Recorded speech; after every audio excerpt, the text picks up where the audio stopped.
Buenos días, profesores y profesoras. La rúbrica que presentaremos en esta ocasión busca identificar en qué medida el docente usa el tiempo de clase de manera efectiva, logrando que durante toda o casi toda la sesión observada los estudiantes, en su mayoría, estén ocupados en actividades de aprendizaje. Como docentes, enfrentamos el reto de gestionar apropiadamente el tiempo en el aula a fin de que nuestros estudiantes lo aprovechen al máximo en el desarrollo de actividades que contribuyan a los propósitos de aprendizaje. Concretamente, el primer aspecto de esta rúbrica evalúa el tiempo que los estudiantes están ocupados en actividades de aprendizaje. Es decir, lo que se valora es lo que hace durante la sesión el grupo de aula o mayoría de los niños, niñas o jóvenes que tenemos a nuestro cargo. De forma complementaria, el segundo aspecto de la rúbrica evalúa la fluidez con la que el docente maneja las transiciones, las interrupciones y las acciones accesorias durante la sesión observada. ¿Pero a qué nos referimos con estas nociones? Las transiciones son aquellas acciones que se realizan para pasar de una actividad o tarea que ha concluido a otra nueva. Por ejemplo, guardar o sacar materiales, organizar el mobiliario, etc. Si las transiciones son desordenadas o mal diseñadas, puede restar tiempo valioso de la sesión sin aportar a los propósitos pedagógicos de la misma. Por ejemplo, en una clase, la maestra decide repartir el material necesario para la siguiente actividad o situación de aprendizaje, llamando uno a cada niño para que se acerque a su escritorio y lo recoja mientras los demás niños esperan su turno sin hacer nada. Así, la docente toma aproximadamente 4 o 5 minutos en distribuir el material, tiempo en el que el grupo de clase tiene que esperar las indicaciones de la maestra. En cambio, un docente que gestiona bien el tiempo en el aula suele tener estrategias que hacen que las transiciones sean fluidas y rápidas. Así, por ejemplo, si tenemos que construir con los niños algún producto como carteles o preparar algún alimento en el aula, podríamos destinar menor tiempo en la distribución de materiales o insumos si todo está previamente organizado y si en vez de entregar uno a uno los materiales, se los damos a un delegado por equipo. Un docente puede incluso aprovechar pedagógicamente una transición.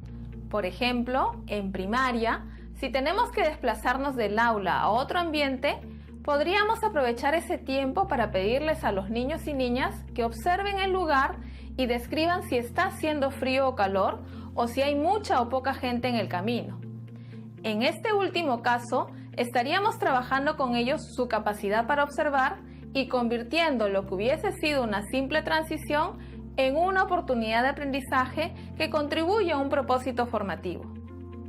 Esto es particularmente relevante en el nivel inicial, donde las transiciones, si son realizadas por los niños y niñas, con frecuencia se convierten en actividades de aprendizaje porque fomentan el desarrollo de su autonomía y, por tanto, tienen valor formativo. Por ejemplo, la profesora pide a los niños que para la siguiente actividad tomen del estante los colores que van a emplear para realizar el dibujo, o que luego de concluir su trabajo, antes de pasar a la siguiente actividad, se organicen en grupos de 3 niños y niñas. Diferente es si los niños y niñas de inicial deben esperar a que la profesora les alcance los materiales o acomode a sus compañeros sin hacer nada mientras tanto. En este caso, si la mayoría del grupo debe esperar por un periodo extenso de tiempo, se aprecia una transición poco eficiente que afecta el tiempo de aprendizaje. Por otra parte, las interrupciones son acciones o eventos que rompen la secuencia o continuidad de la actividad de aprendizaje y, como tales, deben ser gestionadas de manera eficiente por el docente para que no afecten el tiempo de aprendizaje de los niños. Por ejemplo, una docente en medio de la sesión de aprendizaje es interrumpida por un padre de familia que desea conversar con ella sobre algo urgente. La docente lo atiende en la puerta mientras los niños y niñas esperan a que vuelva. Otra docente, en cambio, pide al padre de familia que le espere un momento y deja a los niños y niñas algunas indicaciones para que puedan ir avanzando de manera autónoma en sus actividades de aprendizaje, mientras rápidamente coordina con el padre de familia para que regrese al final de la jornada. Como se aprecia, las dos docentes gestionan la misma situación de interrupción de forma diferente, con distinto impacto en el tiempo de aprendizaje de los estudiantes a su cargo. Es importante considerar que no se considera una mala gestión del tiempo cuando la docente atiende una necesidad urgente de los estudiantes. Por ejemplo, en inicial es frecuente que los niños y niñas requieran atención inmediata ante una caída o ante la necesidad de ir al baño. En esos casos, la docente que atiende esta situación no debiera ser penalizada en esta rúbrica, ya que es su deber responder a dichas necesidades. Finalmente, existen también lo que en la rúbrica se denominan acciones accesorias que no tienen finalidad pedagógica, como por ejemplo, recordar a los niños la celebración del cumpleaños de uno de sus compañeros, dar indicaciones sobre una salida o paseo que se realizará en un par de días. En primaria y secundaria, otros ejemplos de acciones accesorias son pasar lista, dar comunicados, organizar actividades extracurriculares.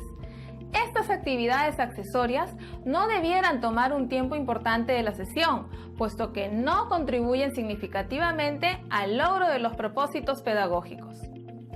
En suma, el tiempo destinado al aprendizaje en el aula mejora cuando las transiciones son fluidas y las interrupciones o actividades accesorias se gestionan de manera eficiente.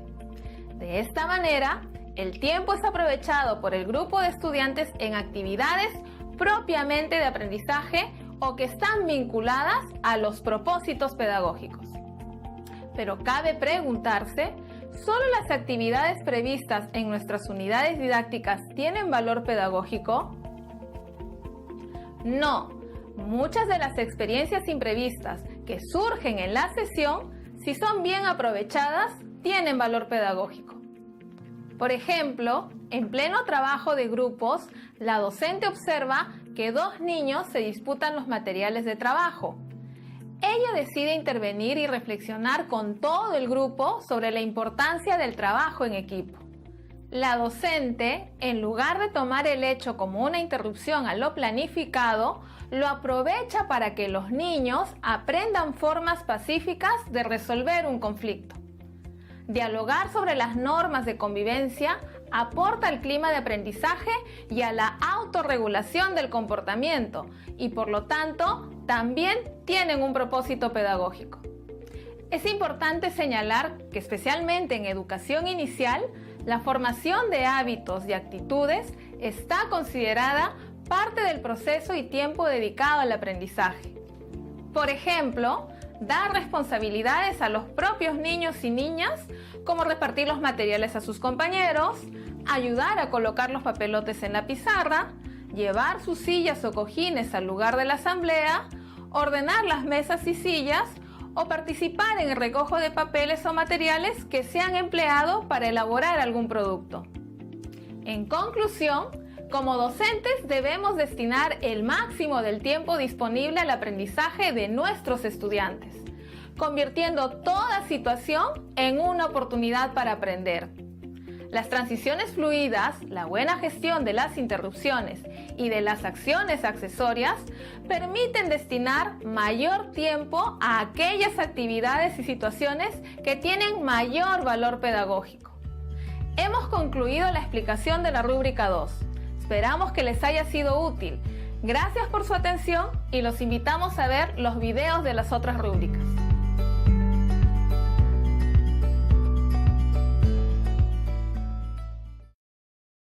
Gobierno del Perú, trabajando para todos los peruanos.